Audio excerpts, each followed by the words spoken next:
السلام عليكم. بتردد من امبارح اخبار نزلت على وزاره الداخليه هنا في الكويت ان غول الغلابه معرض انه يترحل من الكويت بسبب فيديو عمله كان بيلم فيه تبرعات لست مصريه مقيمه هنا في الكويت.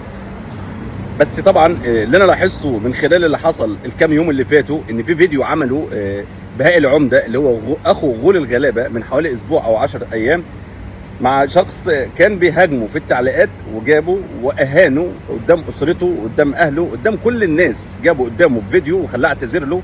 وطبعا الشخص ده اعتذر له خوفا على لقمه عيشه وخوفا على شغله وخوفا على اقامته هنا في الكويت. ان طبعا ان كان غلط فيه في التعليقات، واي حد فينا بيطلع على السوشيال ميديا انت معرض ان الناس تنتقدك، زي ما في ناس بتأيدك في حاجات في ناس تانية بتنتقدك. اذا كان الموضوع ما دخلش عند اسرتك وعند اهلك فالمفروض تتقبل اي شيء.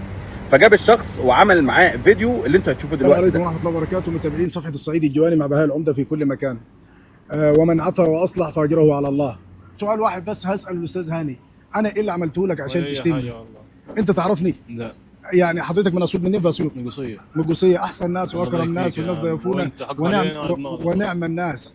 لكن انا نفسي افهم ليه عملت كده؟ والله غلط غصب عني خلاص.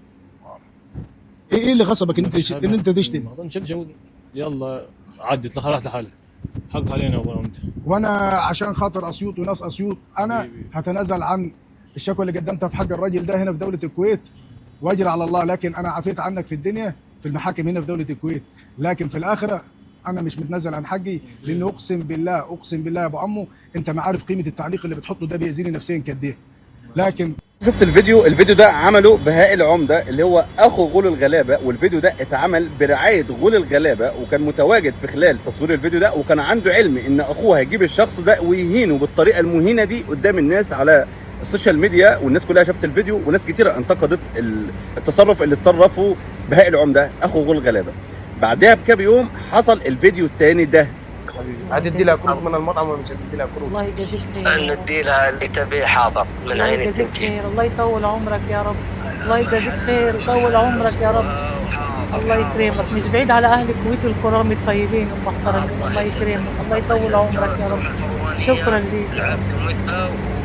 ويبلغني عبده لها حاضر. الله يكرمك، الله يطول عمرك يا رب. شكرا ليك، شكرا. الله يسلمك، جزاك الله خير يا الله يكرمك، الله يكرمك، الله يطول عمرك. الفيديو ده وما بين الفيديو ده فتره قليله جدا، ممكن ما يكونش اسبوع، بس اللي يوريك ان في خلال الفيديوهين دول في حاجه بتثبت لك وبتثبت لاي حد بيشوف الفيديوهات دي وبيشوف التصرفات اللي حصلت الفتره الاخيره ان في رب اسمه العدل. في شخص اتاذى نفسيا ومحدش جاب له حقه، في نفس الوقت على طول اترد له حقه من خلال السوشيال ميديا، في حاجه برضو على السوشيال ميديا.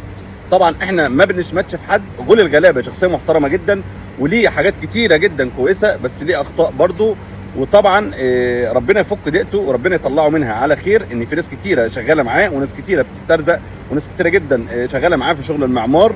وطبعا في ناس كتيره فاتحه بيوتها من شغلها مع غول غلابه. طبعا الارزاق بتاعت ربنا، بس ربنا يفك ضيقته وربنا يطلعها منها على خير، وتكون الموضوع اللي حصل ده لو عسى ان الشخص يراجع نفسه في تصرفاته على السوشيال ميديا.